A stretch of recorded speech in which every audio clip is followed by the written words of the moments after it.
Are dealing with some heat in our area as well. Here's Alexa. Yeah, we do have some hot weather on tap for us going into the next few days. No wildfire smoke for us, thankfully, but temperatures will be heating up the rest of the week and into the weekend, and we're going to have much less rain around. We're also tracking a couple things happening in the tropics. There's a low chance of tropical development in the northeastern Gulf.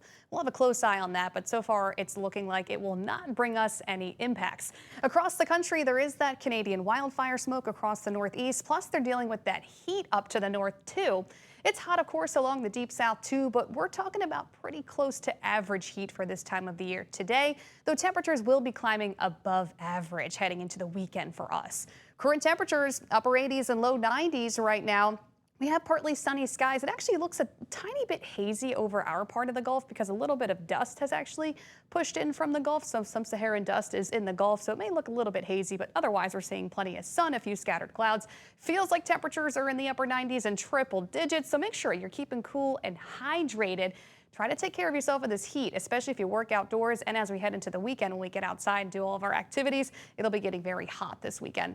Across the deep south, not a whole lot happening when it comes to rain, though there are some heavy showers and storms continuing across parts of Texas, bringing them an ongoing flooding risk across central Texas. Closer to home, we have no rain happening now. We will trend mostly dry today and in the coming days. There's just a low chance for a couple isolated showers and storms, but it's going to be very hit or miss. Today we'll have a mix of sun and clouds, temperatures in the low to mid 90s. It will feel like the 100s, maybe up to 104 to maybe 105 is how it could feel like this afternoon. So that's why you want to take care of yourself in this heat.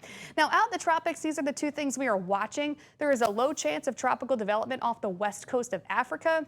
There's just so much dust out in the Atlantic basin that this probably will not develop into anything in the coming days. We'll watch it. And then here is that spot off the northeastern Gulf. We'll be watching a low chance, 20% chance from the National Hurricane Center of development in the next week towards Florida and off the southeast coast. Also, you may notice there's nothing here on the map because our main satellite we use to track disturbances out in the Atlantic basin is actually down for technical difficulties.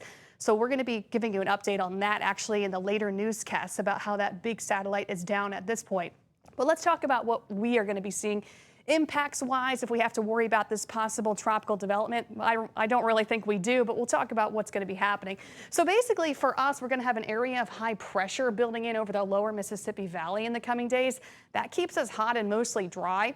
Any possible tropical development is going to pretty much hang out over Florida and parts of the southeast. So there could be some low pressure developing this weekend into early next week off to our east. So we're talking heavy rain for parts of Florida and the southeast this weekend into early next week. As for us, we're basically going to be shielded by this high pressure. We're not really going to have to worry about much other than it's going to be really hot and humid, and we'll have just a couple isolated showers and storms the rest of the week and into the weekend. But then early next week, there could actually be a front that pushes in across the eastern seaboard. That could squeeze a little bit of moisture towards us by midweek, so we may see a little bit more scattered storm action closer to home by next Tuesday, Wednesday, Thursday, but really nothing out of the ordinary for us. But we'll let you know if anything changes with that potential tropical development in the northeastern Gulf. Otherwise, here's your 7-day. Get ready for that heat. Temperatures will be in the mid to upper 90s heading into the weekend. Every day will feel like the triple digits. It'll be sizzling hot with not much rain to bring us any relief, though we should see the return of a few more scattered storms by next Tuesday, Wednesday, Thursday.